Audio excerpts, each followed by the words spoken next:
Alors au début, on prend les bases en design, on prend les bases en programmation, les bases en mathématiques, on revoit les fondamentaux. C'est pour ça qu'il n'y a pas de prérequis à la formation, à part une appétence pour le côté scientifique et l'informatique.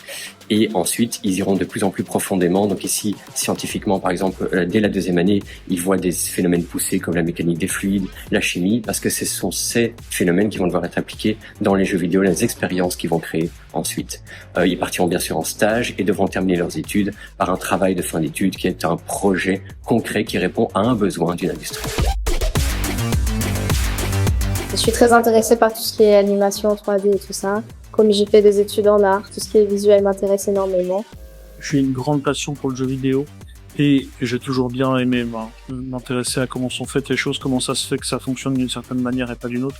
J'aime bien voir comment ça marche, j'aime beaucoup tout ça, voir le fonctionnement et du coup pour le jeu vidéo encore plus parce que c'est assez complexe à faire. Le jeu vidéo, évidemment, elle va en poupe. On voit qu'il y en a de plus en plus d'inscrits. Et donc ici, sur le site de Condorcet, on voulait offrir une option qui était davantage centrée sur le côté scientifique et sur ce qu'on appelle les applied games. Donc les applied games, qu'est-ce que c'est? C'est des jeux vidéo qui vont au-delà du simple divertissement et qui vont se mettre au service de la société, que ce soit la culture, que ce soit la santé, que ce soit l'industrie, et qui vont proposer des expériences à leurs utilisateurs qui utilisent les nouvelles technologies comme la réalité virtuelle, la réalité augmentée, pour proposer des services aux sociétés et à la société en général. Quand on a de la créativité, tout ce qu'on a en tête, ce qu'on imagine, on pourra le recréer, le partager. Mon rêve, ce serait d'avoir un studio de jeux indépendant. On ferait des petits jeux de notre côté.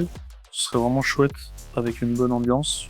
Moi, j'aimerais vraiment faire ça, mais ce serait aussi bien d'avoir un studio qui crée des applied games.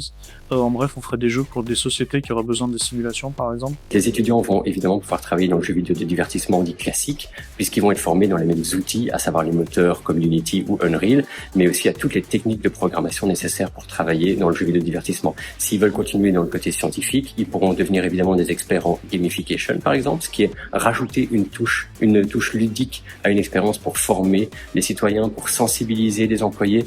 Et donc ça, évidemment, ce seront des experts en gamification, comme on dit. Donc les débouchés sont nombreuses. Beaucoup de portes seront ouvertes.